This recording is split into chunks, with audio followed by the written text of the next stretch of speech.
Iyi ni radiyo ijwi ry'Amerika ivugira i Washington DC mu Kirundi n'Ikinyarwanda.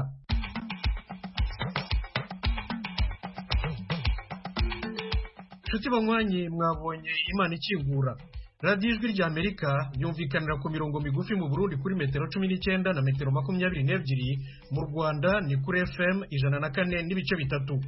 Muri kumwe na Thomas Kamirindi mbahaye ikaze muri aya makuru. Dore ingingo z'ingenzi zayo. Mu Burundi umutwe w'inyeshyamba Red Tabara wagabye igitero mu Gatumba. Ico gitero kigayi abantu 200 barishwe bunyamaswa bakaba bagwiriyemo abana 12 harimo 5 batari bwashikana imyaka 5. Jerome Niyonzima umunyamabanga mukuru wa leta y'u Burundi akaba n'umuvugizi wayo. Naho Red Tabara irahakana ko yisha abasivili. Umutozi basize ubuzima n'abajeje umutekano 9 harimo abasirikare n'umupolisi. Ivyo kuvuga yuko ngo twisha abana n'abagore ibyo kandi nabyo tuzi ibyo turabibesheje cyane. Patrick Nahimana n'umuvugizi wa Red Tabara. Aborthodoxe bo muri Ukraine barizihiza Noheli kuri iyi tariki bwa mbere na mbere mu mateka. Amakuru arambuye ni mu kanya gato.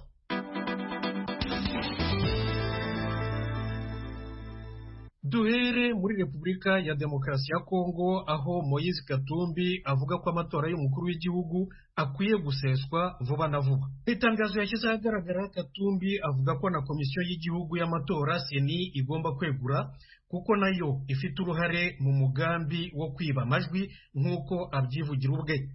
Katumbi ni umwe mu batavuga rumwe na President Felix Tshisekedi bakomeye biyamamarije umwanya w'umukuru w'igihugu. Itangazo rye rije risanga irindi ry'abandi bakandida 5 bishyize hamwe basaba ko amatora asubirwamo. Batangaza ko bazakoresha imyigaragambyo mu murwa mukuru Kinshasa kuwa gatatu. Barimo Dr Denis Mukwege wabonye igihembo cy'amahoro cyitiriwe Nobel mu 2018 na Martin Fayulu.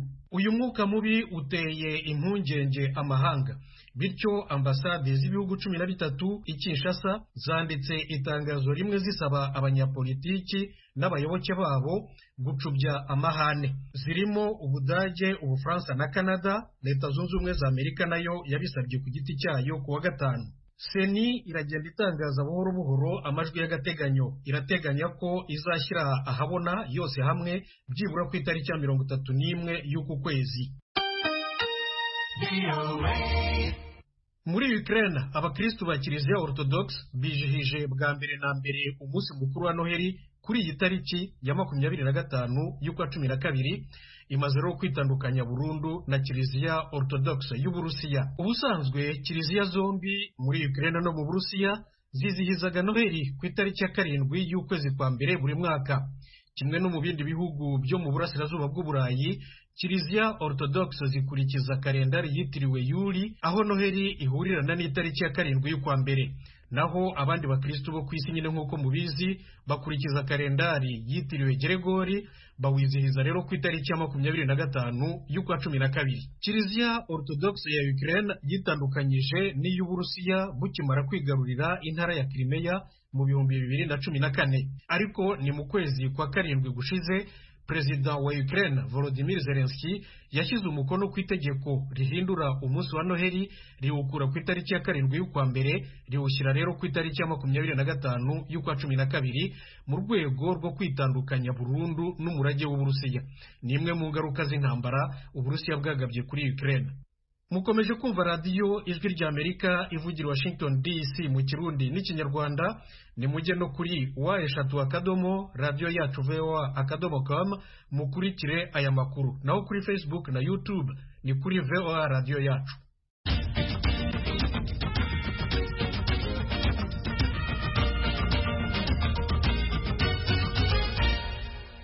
Mu Burundi leta irarega abo yita abaterabwoba ko bisha abaturage 20. Umutwe w'inyeshyamba wa Red Tabara urwanya leta y'u Burundi uremeza ko ari wo wagabye icyo gitero cyabereye mu Gatumba. Umunyamakuru Desire Hatungimana ukorera i Kigali mu Rwanda aratugezaho iyi nkuru. Mwijoro ryo kwa gatanu rishira kwa gatandatu ivugizo muri zone Gatumba mu ntara ya Bujumbura mu burengero bw'u Burundi mu masaha ya 4 y'ijoro ingo 9 zaratewe n'abantu bitwaje ibigwanisho. Umunyamabanga wa leta y'u Burundi akaba n'umuvugizi wa leta Jerome Niyonzima yamenyesheje abarundi n'amakungu ko ico gitero cakozwe n'umuhari w'iterabwoba atakindi urota atari guhekura abarundi. Yagiriye ko atanga ibitigiri vy'abahaguye n'abahakomerekeye. Muri ico gitero kigayitse abantu 200 barishwe bunyamaswa, bakaba bagwiriyemwo aba bakurikira: abana 12 harimo 5 batari bwashikana imyaka 5, abakenyezi 3 harimo 2 bari bibungenze, abagabo 5 bakuze harimo umwe mu bapolisi bari baje gutabara.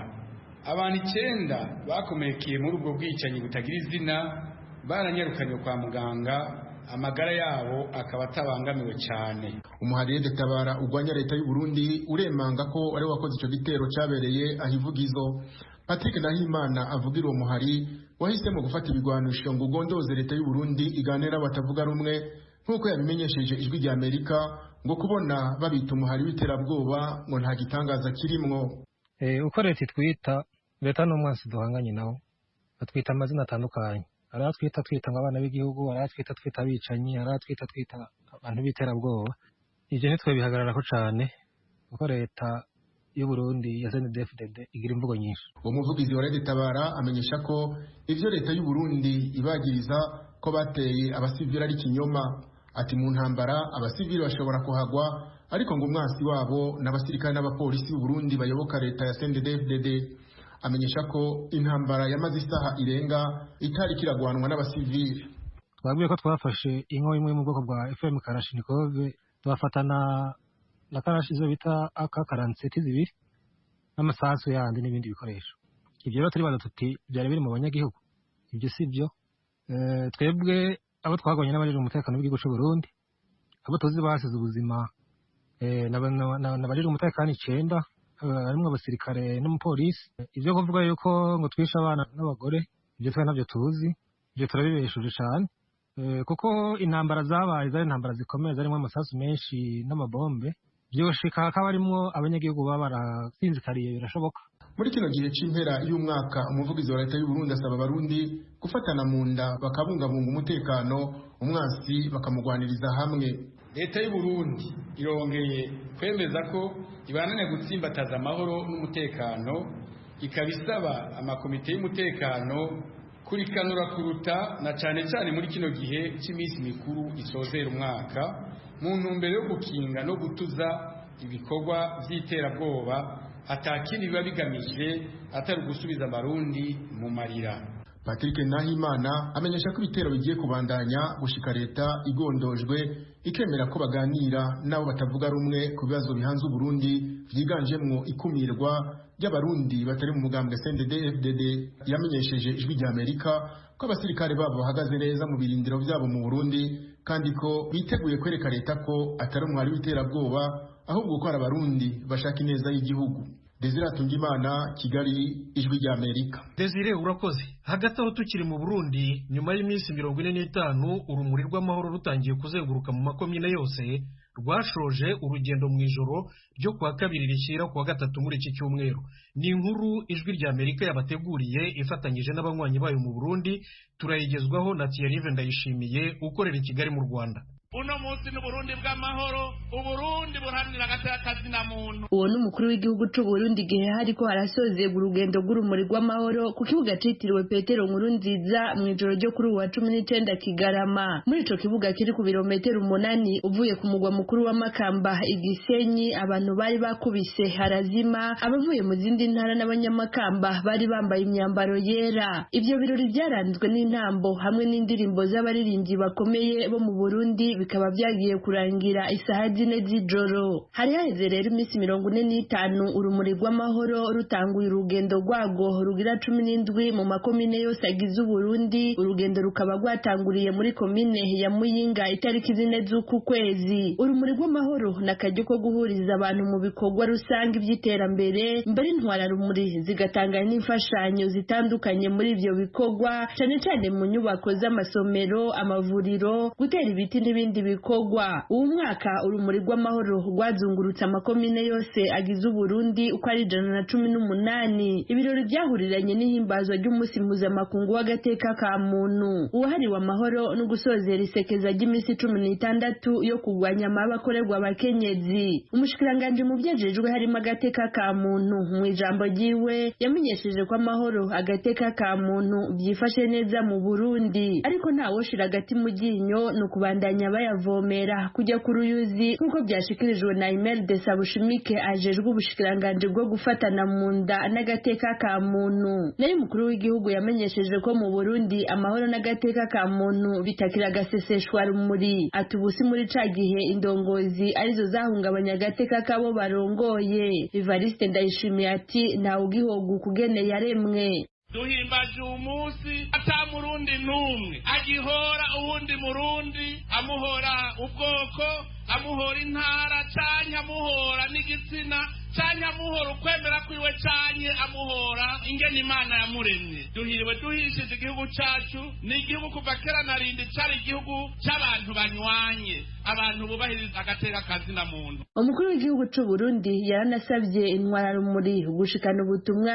bw'ishirahamwe mpuzamakungu ONU. Aho bukera muriko muratanga icegeranyo muratubwirira abarongozi b'ishirahamwe mpuzamakungu ONU ku Burundi bwahindutse butakiri bwa Burundi bari bazi kera. Uno munsi n'Uburundi bw'amahoro, Uburundi buharanira agateka kazina muntu. Mbere ni no muri iyo ntumbero twateze tukugura n'umuhora wa telefoni kugira ngo uwogira ingorane wese ashobore gutabaza tumuvune ataravunika. Kubijanye na yambona kazoza ko mu mwaka 2040 Uburundi kizoba ari igihugu cifashe, umukuru w'igihugu yasabye ko icivugo kigira giti mu runani rw'abarundi tugende tugana Uburundi bwifashe mu mwaka 2040 coshirwa mu ngiro n'abantu bose amasengesho atavuyemwo, kandi ko ushaka gutera imbere yotangurira ku bito bito. Mutangure ibikorwa by'iterambere, umwe wese abwira umuvyeyi wiwe uti mpagakoko ntunga canke mpimene ntunga canke mpinka ntunga canke murukwavu ntunga, mugabo ntituze dusange ugwaruka mu Burundi rutaratangura uwo muvuduko w'iterambere. Iterambere rihera kuri utwo duto nyene. Narababwiye yuko inkoko ivyara inka, ababitanguye barabibonye. None ubu ndiko ndababwira nti nimuhere ku gakwavu, ababitanguye ubu basigaye bafise amamiliyoni. Abanyamakamba baganiriye n'ijwi ry'Amerika baremeza ko mu ntara babayemwo amahoro ahari. Manirakiza Jean Claude: yego arasasagaye kweri, kuko ubirabiye nkaha tuvuye ku kibuga nta muntu turumva ngo barafashe cyangwa ngo bararashe.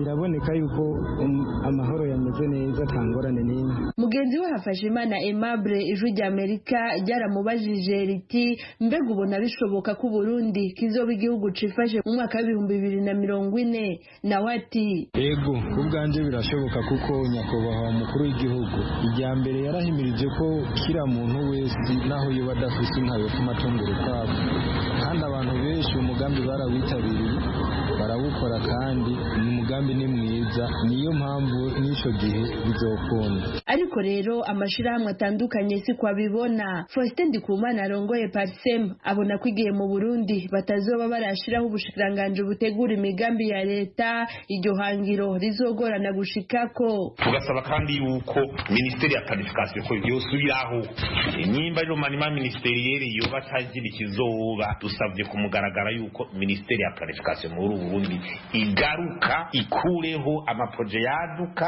atizwe neza. Ubwo dusubira mu kibuka amaproje y'amaraza ngo sharwa zero byo guteza amavoka byo kugira iki za najes ibintu biza bitwara amahera yo murengera mu gihugu, ugacumi ngo nibisaza. Hoba kandi gutunganya neza ibijanye n'ubutunzi bw'igihugu, leta ntizirasaba amadeni kandi hataboneka ico ayo madeni yamariye abarundi, kandi hari ivyegeranyo vyerekana ko amahera ava mu matagisi n'amakori yiyongereye, ariko ibintu bikaguma bisubira inyuma. Leta kandi niyo bandanye ifasha amakoperative kandi kandi umwimbu wayo utaboneka. Ni gute hashobora kuba havuga ngo hariho ngo gufasha amakoperative umwe yafashe yategeza ko ari karagwiza umwimbu hafi miliyari 90 ku mwaka, ubu myaka inari karabe hafi miliyari 300. Nuvuga ko yose ubwafya y'amakoperative isumvya bije yose y'ubushikiranganje bw'ubutungane. Ubushikiranganje bw'ubutungane ntiburenze miliyari 51. Ubutungane ubutungane bwaturaniye ngo twabuze mubasanga usumbwa bije hafi cya kabiri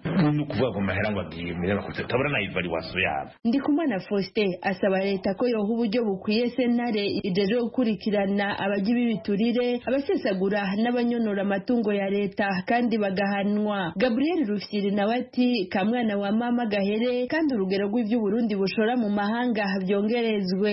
Ibice birenga 70% by'amasoko ya leta yose nkuko biri muri budget ya leta ahabwa abantu batarenga 10 mu gihugu cy'u Burundi. Murababona mwese ngaha baratunze gusonza leta. Ibyo dushora mu mahanga bingana na 20%, nukuvuga 80% ibyo turondera mu mahanga ntibironka amafaranga akwiye avuye mu byo tube tubaza gushora mu mahanga. Leta yokora kugira ngo ubutunzi buduge kurusha kandi n'ideni igihugu gisaba rigabanuke. Gabriel Rufyiri iduga ry'ubutunzi bw'u Burundi aho rigeze turi munsi ya 2%. Todo croissance économique est à 2%. Uno munsi u Burundi bufite ideni rirenga amamiliyari y'ibihumbi 4. Ico ni kibazo gikomeye cyane ku iduga ry'ubutunzi. Izindi nzitizi zishobora gutuma ihangiro ry'uko Burundi bwo bari igihugu cifashe mu mwaka wa 2040. Gabriel Rufyiri avuga ko ari ubukene bw'igitoro bwama bwibonekeza, igwirirana ry'abantu riri ku murindi munini, ubukene bw'akazi kubahejeje amashure bugeze ku rugero rwa 65%, kudashobora gucukura ubutunzi kama n'ubukene bw'umuyaga nkuba. Mu bijanye n'agateka ka muntu naho icegeranyo cishira hamwe rikurikirana iby'agateka ka muntu IDHB mu cegeranyo cayo cyo mu kwezi guheze ryarashize ku mugaragaro ko hakira abantu bafungwa kuko badahuje ivyiyumviro n'umugambwe uri ku butegetsi n'abandi bafungwa baheze igihano cabo ariko bakagumizwa mu mvuto.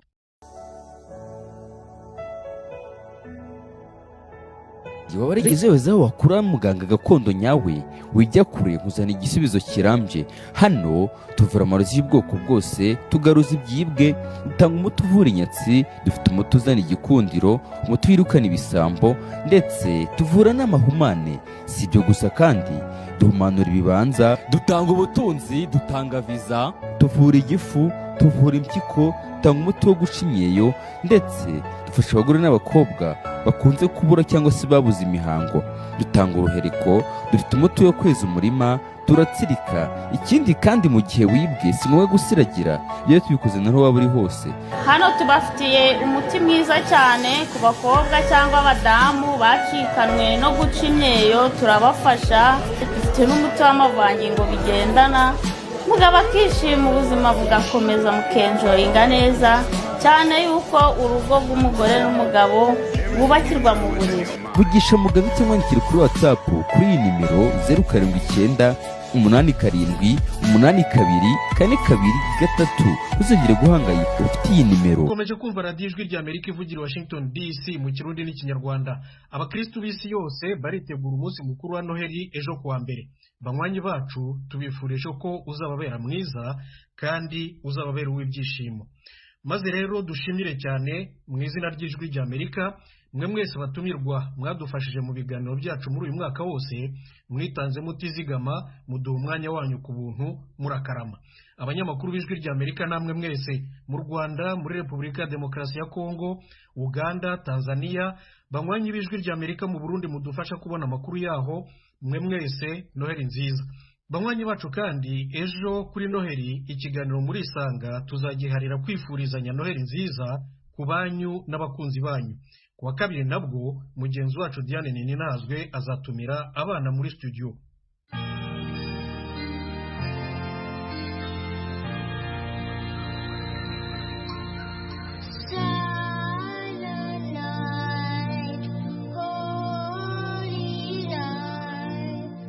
Ijwi ry'Amerika mu Kirundi n'Ikinyarwanda, ako karirimbo murumva kaganisha kuri Noheli, ariko rero nyine Noheli zaba kuwa mbere murabizi. Kuwa kabiri bukeye bwaho Diane Ninazwe azaba ari hano muri studio kudukorera ikiganiro muri Isanga, Diana wiriwe wiriwe Toma nawe uzo uri ngaha kudukorera ikindi kuwa mbere tuzaganira mbese tuzaha umwanya abanywanyi b'ijwi rya Amerika kuwa mbere mu kiganiro muri Isanga cyose cy'isaha guhera saa 10 muzaze rero muri benshi hanyuma mwifurize abo mukunda Noheli nziza noneho we kuwa kabiri uzababwira kuwa kabiri nanje Thomas nzokwakira ngaha muri studio z'ijwi rya Amerika abana batatu bazoba bari mu rugero ruri hagati y'imyaka 8 na 12 Noheli baravuga ko ari umunsi w'abana kaera niko bavugana n'ubu abana barawuhimbaza cyane abana rero batatu baba mu icungararo Washington DC bazodufasha kwakira abandi bana bari hirya no kwisi Buraya muri Amerika mu Rwanda mu Burundi hose hatandukanye uri umuvyeyi rero ushaka ko umwana wawe agira uruhara muri ico kiganiro ijwi rya Amerika gishimiye kubashikiriza ku bana twandikire nimero zawe za telefone uzoduha umwana wawe tuyaga turungikira gute izo nimero ziturungikire kuri radio yacu @gmail.com canke kuri WhatsApp yacu guteranya 1 2 ubusa 2 9 2 ubusa 2 1 ubusa ubusa abo bana bazaba ari abarundi abanyarwanda avuga ikirundi n'ikinyarwanda uwo bizokwanka mu kirundi n'ikinyarwanda ashaka kutuvugisha mu congereza mu giswahili no mu gifaransa tukabihindura mu kirundi ikibira ariko rero nanone kubera ko bazaba ari abana abavyeyi babo bazabaherekeza nubwo batazavuga bazoba babaherekeje tuzoririmba tuzotasha mbese azwa ari ikiganiro 100% abavyeyi bicariye hariya bareba baturaba nuko Diana urakoze cyane